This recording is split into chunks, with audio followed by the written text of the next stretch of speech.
उस घर में हम नहीं जाएंगे, वहां उनका लड़का है एक बड़ा कट्टर हिंदू टाइप का, वो नहीं मानता, वो कहता अगर आए तो हम गालियां निकालेंगे, हम नहीं जाना चाहते। वो सिस्टर बोली नहीं तुम मेरी बात मानो, जाओ उस घर में प्रभु का आत्मा कह रहा है। वो मेरे घर में आए, मैं घर में नहीं था। जब वो मेरे घर में मेरे बेडरूम में बैठे तो मैं नशा करके जब आ रहा था वापिस अपने घर में, और मैंने अपना रूम जब खोला तो मेरे रूम के सामने वो बैठे थे। उसमें मेरा घमंड टूट चुका था, बीमारी के साथ मैं खत्म हो चुका था। अपने घर के अंदर गया, कुछ नहीं बोला। उन्होंने मुझे बाइबल दी और कहा कि प्रभु यीशु मसीह किसी धर्म या जात को बनाने के लिए नहीं आए। वो इतना छोटा परमेश्वर नहीं है कि सिर्फ पृथ्वी की बात करे, जो कि परमेश्वर के जो खुदा ने बनाया उसके सामने बिंदी भी अगर लगा दो तो वो बिंदी भी धरती से बड़ी लगेगी। आपको ये धरती इतनी छोटी है प्रभु के सामने।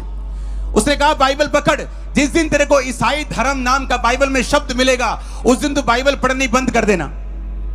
मैंने कहा मैंने तो मीडिया से यही सुना है कि ये लोग धर्म बदलते हैं, बड़ा नेक्सस चल रहा है जी, बड़ा धर्म परिवर्तन का धंधा चल रहा है जी, बड़ा कुछ हो रहा है जी। उन्होंने कहा अच्छा, हम भी हिंदू परिवार से हैं, परमेश्वर ने हमें चंगा किया है, जिसको प्रभु अपने पास बुलाता है ये उन्हीं को मालूम है। उस दिन बाइबल पकड़ ली, रात को 8 बजे 16 अगस्त 2004 नशा करके एक घर देखा जहां वो बंदगी करते थे।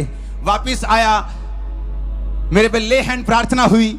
पहली प्रार्थना में मुझे समझ आ गया था कि अगर इस धरती पे मेरा कोई हल कर सकता है तो वो सिर्फ प्रभु यीशु मसीह है। मेरे को समझ आ गई थी एक प्रार्थना में ही, हल पूरा नहीं हुआ था लेकिन एक प्रार्थना में समझ आ गई थी, क्योंकि मैं दुनिया घूमा हुआ था, कंप्यूटर इंजीनियर था, मेरी फैमिली में बड़े बड़े अफसर थे, सब जगह पढ़े लिखे लोग थे। तो मैं जानता था कि जो मैं देख रहा हूं ये फेक नहीं है। जो मैंने मीडिया से सुना, जो मैंने लोगों से सुना, वो नकली, वो गलत था, लेकिन जो मैं अपनी आंखों से देख रहा था, एक्सपीरियंस कर रहा था, वो सही था। बाइबल को पकड़ा।